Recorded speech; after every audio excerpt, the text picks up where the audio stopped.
y de qué dependen. Recuerden que siempre el fondo de maniobra es una cantidad de dinero a largo plazo que la sacamos para cubrir las necesidades operativas de fondo. Si el fondo de maniobra no alcanza a cubrir las necesidades operativas de fondo, la empresa podría correr riesgos de iliquidez. Si las necesidades operativas de fondo están todas cubiertas por el fondo de maniobra, estamos impecables. Incluso existe la posibilidad de que tengamos un exceso de caja. ¿Vale? ¿De qué depende esas necesidades operativas de fondos? Porque el fondo de maniobra lo negocio con el banco para que me preste, pero el fondo de las necesidades operativas, ¿de qué dependen? De los plazos de cobro, pago a proveedores y de stock. ¿Qué puedo hacer para que ese fondo de maniobra se reduzca? Perdón, para que esas necesidades operativas de fondos se reduzcan, lo que puedo hacer es reducir o tomar las medidas con cada una de las tres cuentas que son las principales. ¿Se acuerdan de todo esto? Aquí tenemos esta diapo también. De ninguna manera tienen que aprenderse esa fórmula, solamente para que sepan cómo se sacaba, qué era el periodo medio de maduración, etc.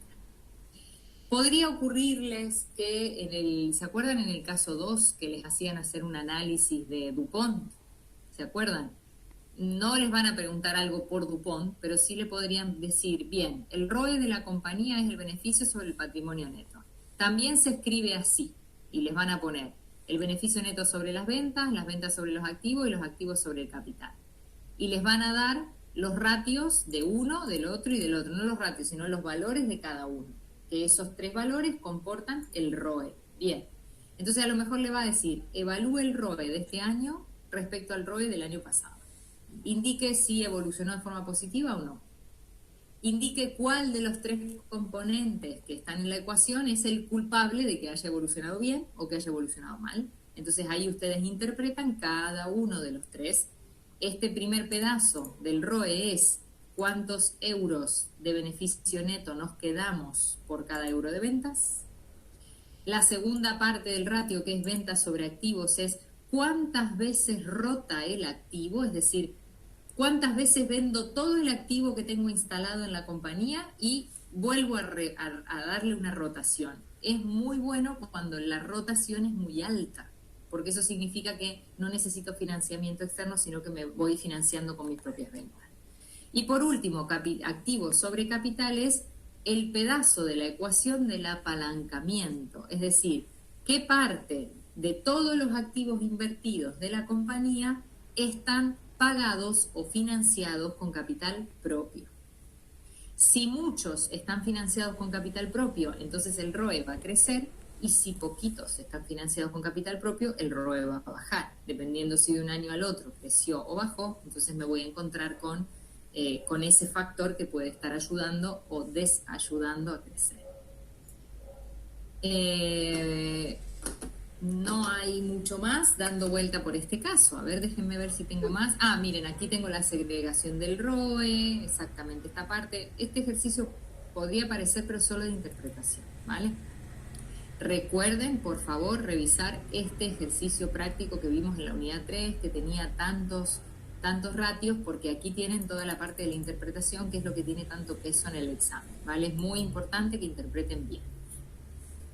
Ya lo hablamos un poquito, pero cuando les están diciendo que hay necesidades de financiación, ustedes tienen que refrescar todo lo relacionado con el modelo CAPEM, que es el que estuvimos hablando, que tenía la beta, que tenía el ratio de, esperen que acá está un poquitito más grande, este es el que tenía la beta, que es el libre de riesgo, ¿vale? Y tenía, perdón, la beta, que es el riesgo que tiene la empresa, y el rendimiento de los activos libres de riesgo, que es lo que en el caso llama bonos del tesoro. Sabemos que son una cosa que es lo mismo que la otra. Bien, este modelo puede ser que les den los datos todos así y ustedes tengan que aplicarlo y explicar qué es este 8%, o puede ser que directamente se lo den explicado y ustedes tengan que interpretar lo que es. Se lo den calculado y ustedes tengan que interpretar. Otra cosa que podría ser que les den calculado todo y les pregunten qué es la beta y qué pasa si es mayor a 1, menor a 1 o igual a 1. Al final es bastante más fácil. Como también es un caso de financiación, y como aquí lo estaba escribiendo Freddy en el chat, es probable que aparezca alguna pregunta también relacionada con el WACC, el costo promedio ponderado de financiación de la compañía. Recuerden siempre que es muy importante que la parte del pasivo siempre se le descuenta el 1 menos T, es decir, que se le descuentan los impuestos, ¿vale? En cambio, el patrimonio neto no, porque recuerden que no se descontaba de los impuestos porque no es un gasto financiero. El patrimonio neto me lo prestan los socios y yo no tengo que pagarle gasto financiero o intereses a esos socios para que me presten ese capital. Le pagaré beneficios, pero no entran dentro de gasto financiero. Recuerden cómo se calculaba, no porque lo tendrán en el formulario, pero sí qué significa el resultado. ¿Qué es este 13% que está acá? Ese 13% es que en la empresa, en promedio, todas sus fuentes de financiamiento arrojan un promedio del 13,5%. Es decir, que cualquier proyecto que esta compañía quiera hacer tiene que rendir más que este 13,5%, porque si no rinde más, no vale la pena hacerlo, porque al final estoy sacando dinero caro para después sacar una rentabilidad muy bajita de ese dinero, ¿vale? Dice, profe, o sea que no nos podrían a calcular el WACC. Cami, el WACC podría ser que te pidan que lo calcules, pero te van a dar así todos los datos servidos. Cuál es la inversión, cuál es el pasivo, cuál es el... Podría ser que te lo den porque el WACC es muy fácil, son 4 números. Y la fórmula te la van a dar, entonces vos solamente tendrías que reemplazar las fórmulas, ¿vale? Aquí, en esta parte de la presentación, les puse toda la teoría que había detrás del WACC, que es por qué tiene que ser más alto, más bajito que el... por qué se utiliza para el BAN de un proyecto.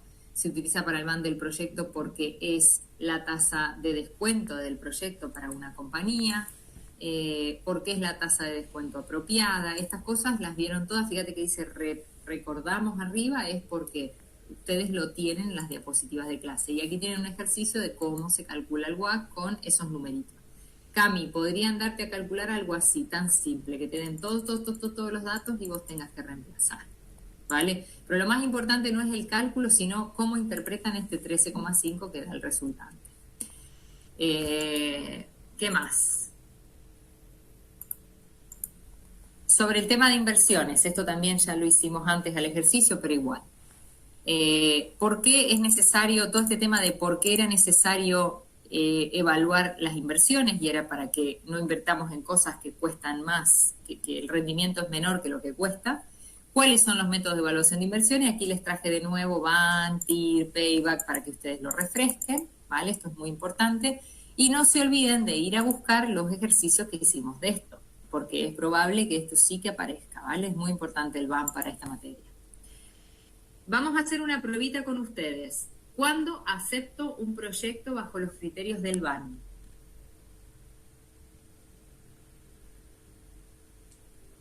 Cuando el BAN es positivo, es decir, cuando el BAN es mayor a 0. Muy bien, bien hecho.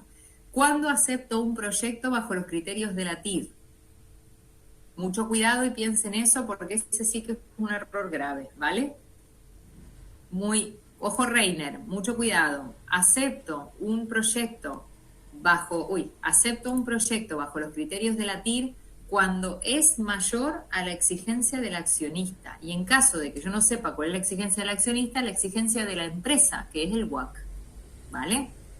Entonces, por favor, que nadie conteste que la TIR se compara con ceros o con unos, porque eso es un error gravísimo, ¿vale? Lo único que se compara con ceros o con unos es el BAN, porque el BAN da su resultado en euros, pero la TIR no, es un porcentaje, ¿vale? Entonces, siempre tiene que ser mayor que el WACC o mayor que la exigencia del accionista que pide ese proyecto. Con respecto al payback o el periodo de devolución del proyecto, lo mismo. Tiene que ser un periodo más bajito que lo que el accionista te exige que vos le devuelvas la plata.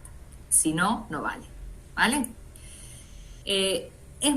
Sería muy bueno que busquen de nuevo la clase en donde hemos resuelto el caso Toy, el caso de las muñecas, porque ese caso trabaja muy bien el BAN y nosotros al final de la clase de ese caso nos pusimos a hacer unas preguntitas un poquitito más complicadas, así, ¿qué pasaría si el BAN fuera mayor a tanto? ¿Qué pasaría si fuera menor a tanto? Acá no voy a repetir esa explicación porque la tienen grabada, pero puede aparecer alguna pregunta muy parecida a esta, si no es igual, y estaría bueno que la tengan fresca para contestarla muy bien. Yo no tengo más cosas que aclarar, el examen es muy fácil, las preguntas son muy cortitas.